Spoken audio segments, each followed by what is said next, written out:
En ce qui concerne le premier invité que nous souhaitons accueillir pour prendre la température, prendre le pouls, parce que c'est un jour tout particulier, c'est Thomas Meunier à Bruges, joueur du club de Bruges et Diable Rouge depuis peu. Bonsoir Thomas.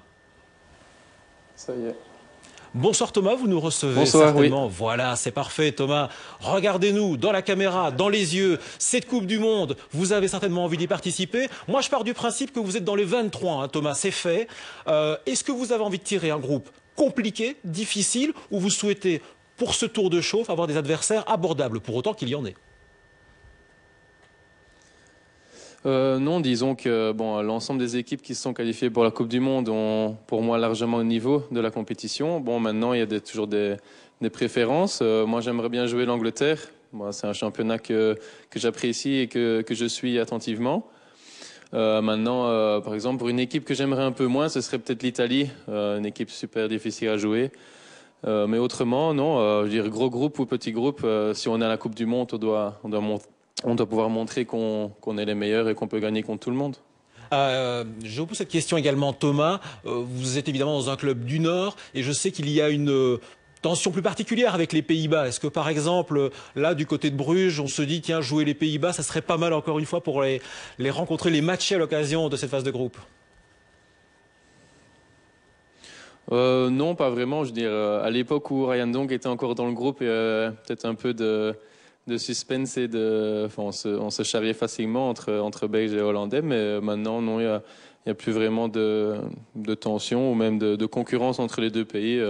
Bon, maintenant, se fera un très beau derby. Merci beaucoup Thomas, vous restez bien sûr en notre compagnie, vous vous installez confortablement dans votre magnifique canapé qui est juste derrière vous et ce sera, j'espère pour vous, un bon tirage. On aura l'occasion d'en reparler bien sûr d'ici quelques instants avec le défenseur du club de Bruges et Néo Diable Rouge. Direction, votre avis? Mon avis, ça peut pas être un mauvais tirage. Bon, voilà, on espérait éviter une équipe du calibre du Ghana, par exemple, qui est une des meilleures équipes africaines. Et bon, maintenant, je pense que la Belgique a pioché une bonne première équipe, même s'il n'y a pas d'équipe faible ou d'équipe forte. Comme je l'ai dit tout à l'heure, si elles sont à la Coupe du Monde, c'est qu'elles en valent la peine. Mais on ne peut pas se plaindre pour l'instant, je vais dire. Parfait, effectivement, ça part bien. Merci en tout cas, évidemment, respect, hein, Thomas, pour les adversaires, quels qu'ils soient. On ne va pas les chambrer. Et puis, de toute façon, vous l'avez mentionné, c'est vrai qu'ici, il y aura des supporters aussi algériens qui vont suivre avec beaucoup d'attention ce duel. Merci, Thomas. Thomas Meunier maintenant, Thomas à Bruges. Voilà, le groupe est complet. Thomas, vous venez d'entendre Igor de Camargo il y a un instant. Algérie, Russie, Corée du Sud. Vous qui ne souhaitiez pas un tirage trop compliqué, je pense que vos vœux ont été exaucés. Oui, bon, ça paraît pas trop compliqué, donc sur papier, on va dire. Mais bon, j'aurais quand même préféré avoir un gros calibre européen dans la poule, du style Angleterre, Portugal ou France. Histoire de se mesurer directement à une équipe de haut niveau, tout simplement, avec une grande réputation. Maintenant, le tirage paraît favorable. Il y a moyen de faire quelque chose, c'est sûr. Et puis, pourquoi pas en huitième, là, affronter une grosse équipe comme l'Allemagne, par exemple, ça peut être sympa. Oui, vous avez joué face au Japon quelques minutes, vous avez joué la Colombie en intégralité.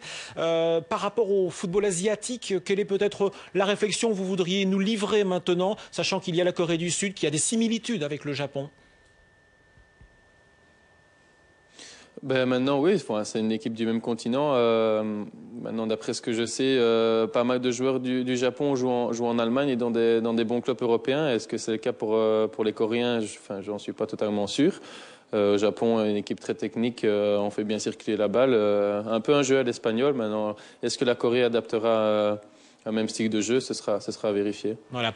Dernière chose, Thomas, bien sûr, vous restez encore avec nous pour la suite de ce programme, mais votre avis, vous avez vu le groupe du Brésil qui était assez compliqué. Hein. C'est pour vous le groupe le plus chaud, alors que c'est le pays organisateur, ils n'ont pas été gâtés. Ils n'ont pas été gâtés, non. Bon, voilà, je veux dire, c'est quand même une des meilleures équipes du monde. Ils se doivent de faire la différence, en plus en jouant à domicile. Donc, même que ce soit grosse ou petite équipe, le Brésil doit montrer qu'ils sont maîtres chez eux. Hein. Donc, voilà. Bon, je pense pas que ça affectera le résultat. Voilà, merci Thomas. De toute façon, vous le savez, à partir du moment où on joue une Coupe du Monde, la meilleure façon de fonctionner, c'est de considérer chaque rencontre comme une finale. Et donc, il y a cette finale à jouer pour se retrouver en finale et donc la gagner, cette finale, au final. Voilà ce que je peux vous dire.